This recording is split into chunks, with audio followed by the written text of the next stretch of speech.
innocent. We were innocent, and we didn't do anything wrong.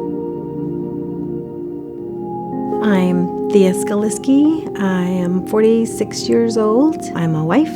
I am a mother of 3, and I'm a survivor of child sexual abuse.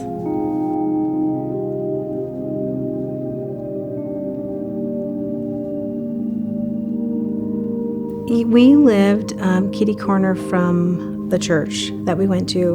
We'd go to Sunday school, which I believe was downstairs. It just seems like it was kind of a darker room. I can kind of smell it, that's musky.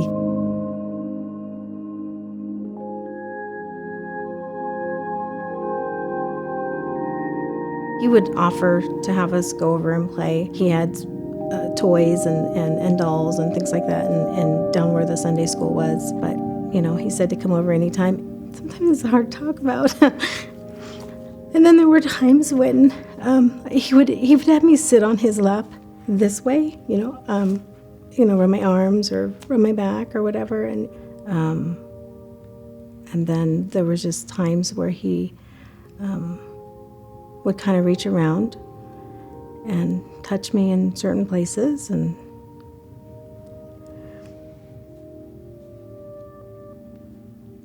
it's hard to tell you about Father Freddy because I don't think I can understand how someone can become such a pedophilic monster. He was opportunistic. He abused any child or youth he could find. When you have a trail of abuse spanning decades by an individual like Father Freddy in an institution like a church, where he was placed in a position of power among vulnerable children, it's hard to believe that there wasn't knowledge of his risk to children and the harm that he posed to them.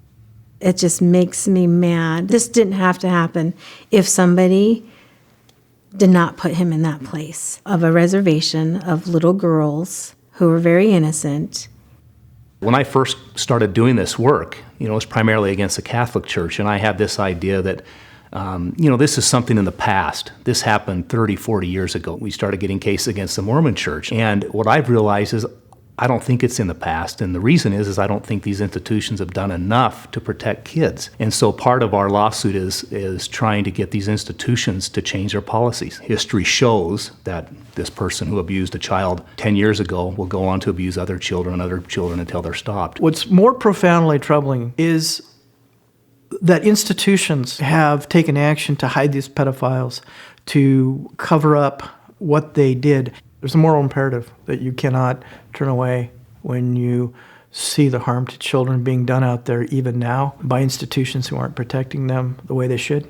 Father Freddy had taken a lot of that innocence away from a lot of us girls. Why was he there if he's done this before?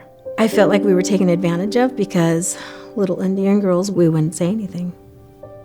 Physical injury cases sometimes are easy because everybody can see a broken arm or a broken leg and nobody questions whether they're injured. What's unique about the sexual abuse cases is most of the time there's not a lot of physical injury, it's emotional harm. And while you can't see it, it can be more devastating than physical injury, especially when kids are abused by someone in an authority position, someone they looked up to. I love the word being empowered. A lot of the victims call themselves victims, but I think, what?